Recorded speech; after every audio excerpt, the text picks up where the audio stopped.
Magandang umaga, Pilipinas. Narito ang magiging lagay ng panahon ngayong araw ng Huwebes, 03 July 2025. Sa kasalukuyan, meron pa rin po tayong binabantayang low pressure area na nasa loob ng ating Philippine Area of Responsibility. At kaninang alas 3 ng umaga, ito ay nasa layong 125 km east-northeast ng Mapari, Cagayan.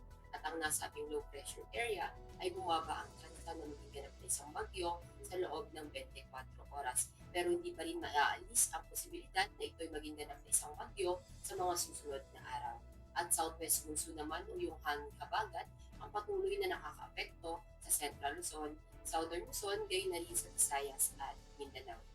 Dahil nga sa low pressure area, asahan natin sa Ilocos Region, Cordillera Abisib Region, Cagayan Valley at Aurora ay makakaranas ng magulap na kalangitan na may mga kalat-kalat na pag-ulan, pagkulog at pagkidlat.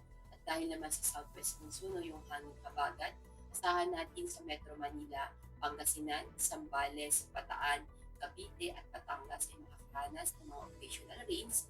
At dahil pa rin sa southwest monsoon, asahan naman natin ang ibang nalalabing bahagi ng Luzon ay makakaranas ng maulap na kalangitan na may mga kalat-kalat na pag-ulan, pagkulog at pagkidlat.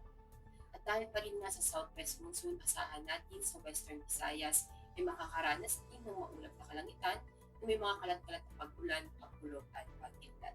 At ay pang nalalabing bahagi naman ng Visayas, gayon na rin ng Mindanao, asahan naman natin ang bahagyang maulap hanggang maulap na kalangitan, may mga pulong-pulong pag-ulan, pagkulog at pagkidlat.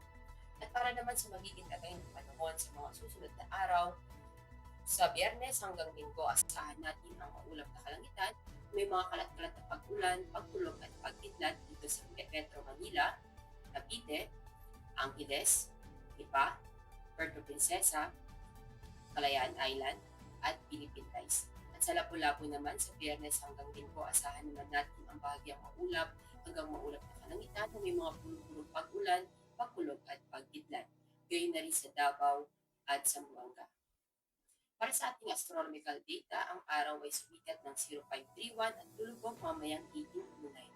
At para sa ating moon illumination, meron tayong 57% increasing. At para manatiling updated sa lagay at taya ng panahon, i-follow lamang ang Air Force Weather Center sa aming mga social media account. At yan lamang po ang latest update natin sa weather sa ngalan ng aming commanding officer na si Colonel Alvin John Hugador Pop GSC.